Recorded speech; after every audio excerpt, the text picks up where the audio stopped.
Fala Vascaíno, fala Vascaína, tudo bem? Uma boa tarde, um bom começo de noite, um casaca no seu coração e que Deus possa abençoar as nossas vidas. Meus amigos, tarde agitada em São Januário, a gente vai falar bastante sobre a nossa equipe Sub-17, as categorias de base aí do Vasco da Gama. Sub-17 se tornou campeão estadual no dia de hoje. Iremos abordar a situação da reestruturação do nosso departamento de futebol, um dia repleto aí de despedidas. A gente vai falar sobre a chegada de reforços. O Zé Ricardo aí mesmo à distância, eu até gostaria de entender isso. O Zé Ricardo está aí simplesmente vendo os reforços. Hoje a galera citando aí o nome do Rossi, do Diego Souza. A gente vai falar o que tem de concreto por enquanto envolvendo contratações no Vasco da Gama. Vamos falar sobre a situação envolvendo Juninho Pernambucano. Vamos dar uma atualizada nessa situação e iremos abordar aqui o assunto da política do Vasco da Gama. Hoje tem reunião lá no Conselho Deliberativo, a gente vai explicar para vocês o que vai acontecer nesta noite e vamos falar bastante aqui sobre a situação da AGE. Bom, rapaziada, se inscreva no nosso canal, principalmente você que está descontente com o atual momento o qual o Vasco da Gama vivencia. Deixe o seu like ou o seu dislike para avaliar o nosso conteúdo e dê aquela verificada no sininho para vocês receberem as notificações relativas ao nosso conteúdo.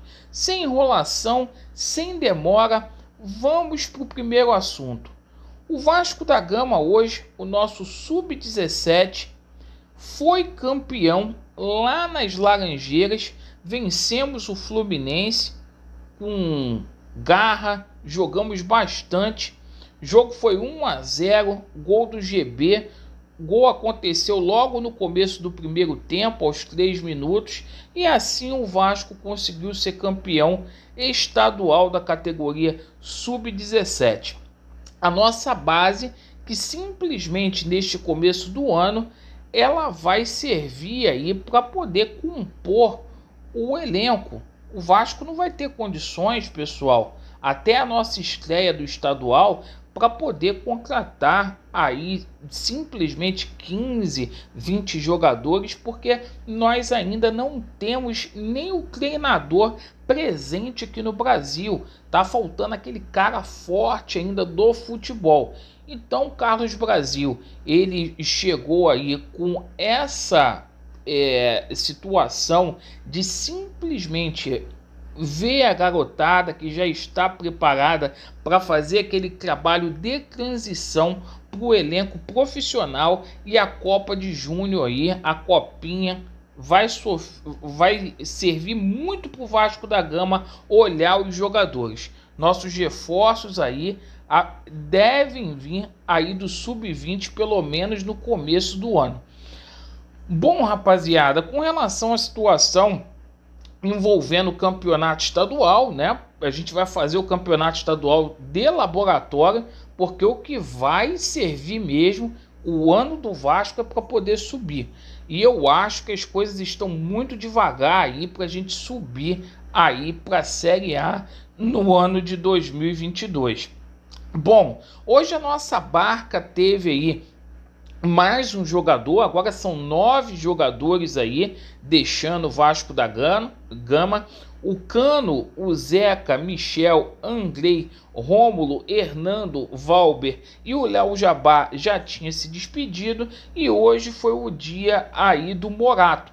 Morato não faz mais parte do plantel do Vasco da Gama.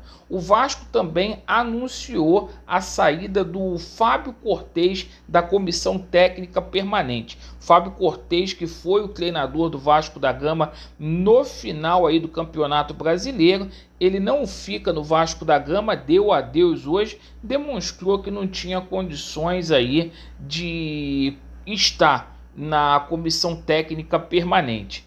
Bom, rapaziada, se tem jogador saindo aí, tá me preocupando muito, porque o Vasco tá tentando fazer a renovação de contrato com o Daniel Amorim e tá aí em meio obstáculos, né? O Daniel Amorim seria a priori aí o substituto de Cano. E é o seguinte, o Marquinho Gabriel vai ficar no Vasco da Gama, eu tenho cravado isso aqui, e pior, o Marquinho Gabriel, segundo reportagem hoje, vai ser um dos líderes aí do Vasco da Gama em 2022. Não está descartado aí a possibilidade dele ter a faixa de capitão, já que ele vai ser um dos líderes. E a situação do Vanderlei, o Vanderlei está confirmado aí, vai ficar no Vasco da Gama em 2022. O contrato dele foi renovado automaticamente por conta aí do Pássaro, e é o seguinte, o Vasco, para poder se ver livre do Vanderlei, teria que fazer um acordo aí com um atleta. Eu acho pouco provável que ele não vai abrir mão de R$145 mil por mês. Sobre a situação do Juninho, né? Muito jornalista aí que apoia o Jorge Salgado soltando essa situação do Juninho. Essa situação parece que teve um revés agora na parte da tarde. O Gilmar Ferreira, jornalista aí, reconhecido aqui no Rio de Janeiro, que escreve a coluna lá no Extra, ele disse o seguinte, que o Juninho Pernambucano, abre aspas para ele, não assumirá nenhum compromisso profissional nos próximos 6 meses, tempo que ele aproveitará para descansar e se dedicar aos cursos aí de formação da UEFA. Então é o seguinte, o Juninho vai tirar esse período aí para poder simplesmente 6 meses descansar e começar o curso na UEFA. Bom, o Vasco teria aí uma carta na manga, que seria o Fernando Miguel, o Fernando Praz, amigo dele, para poder simplesmente o trazer. Vamos ver como que vai ficar o desfecho dessa situação. Hoje tem reunião lá no Conselho de Beneméritos, ou melhor dizendo, no Conselho Deliberativo, onde vai muito se falar sobre o Código de Ética e a situação da SAF, né? Vamos aguardar aí, porque a noite deve ser agitada internamente no Vasco da Gama. A identidade Vasco aí, já conseguimos 50% aí da situação envolvendo a AGE. Eu peço a você que simplesmente ainda não assinou, que é sócio, que simplesmente assine, porque é muito importante. Cerca de 1.500 assinaturas aí já foram recolhidas. E é o seguinte, rapaziada, sobre a situação ainda de reforço, que a galera fica aí colocando Rossi, Diego Souza, eu acho muito difícil desses dois jogadores aí, os dois virem pro Vasco da Gama, porque o Vasco não tem grana. O Adriano Mendes simplesmente está vetando aí contratações, né? São jogadores aí que têm identificação, claro, com o Vasco da Gama, mas enquanto a gente tiver o Adriano Mendes lá para fazer essa situação de austeridade, vai ficar muito difícil. Ele mesmo que foi contra a contratação do Cano. Então a gente fica aí, o Rossi é um jogador aí que já falou que quer vir vestir a camisa do Vasco da Gama, que estaria mais próximo desse acerto, mas tudo depende aí do nosso treinador, o Zé Ricardo, que vai chegar no dia 15 aqui no Rio de Janeiro. Perfeito? Muito obrigado pela sua atenção. Vasco neles, a verdade prevalecerá e vai dar Vasco. Valeu!